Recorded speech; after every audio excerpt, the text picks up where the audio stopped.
Il n'a pas crié, il n'a pas résisté. Il s'est simplement levé, a cité une clause juridique que le grand avocat avait mal prononcée, puis s'est rassis. Et pourtant, ils l'ont traîné hors du tribunal comme un criminel.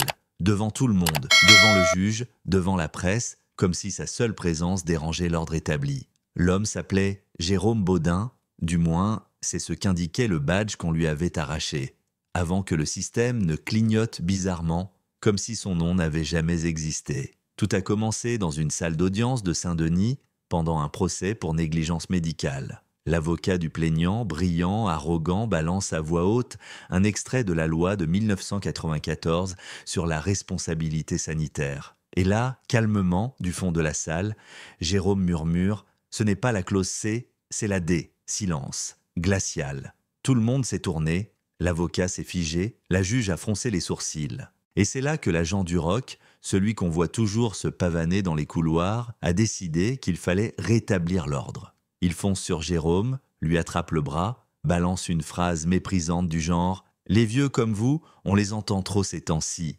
Mais Jérôme, lui, sans hausser le ton, lui répond « Tu étais déjà lâche en 2006 à Marseille, souviens-toi ». Et là, Duroc blêmit, parce que oui, ils s'étaient déjà croisés, et pas dans un bon souvenir. Quelques années plus tôt, Duroc avait couvert une bavure policière qui avait coûté la vie à un adolescent, et Jérôme avait été témoin, mais effacé du rapport, jusqu'à aujourd'hui.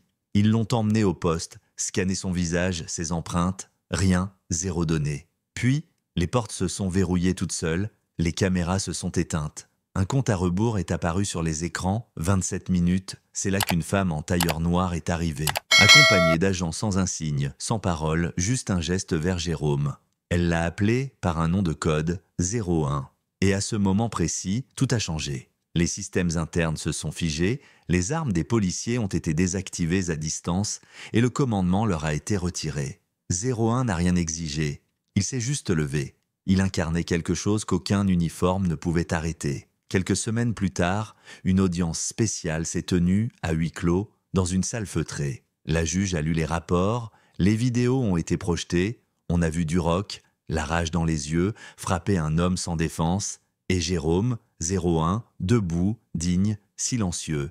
Il n'a dit qu'une phrase « Je suis resté silencieux parce qu'on m'a effacé. Je parle aujourd'hui pour ceux qui n'ont jamais eu le droit. » Duroc a été démis de ses fonctions. Pas de fanfare, pas de une dans les journaux, juste une chaise vide et un badge abandonné. Et Jérôme, il a quitté la salle, lentement. En croisant Duroc une dernière fois, il a juste murmuré « Le vrai pouvoir, c'est quand tu n'as plus besoin de frapper pour qu'on t'écoute. » Quelques mois plus tard, un jeune stagiaire noir, timide, est entré au Conseil constitutionnel avec une mallette. Dedans, une lettre manuscrite signée Z1.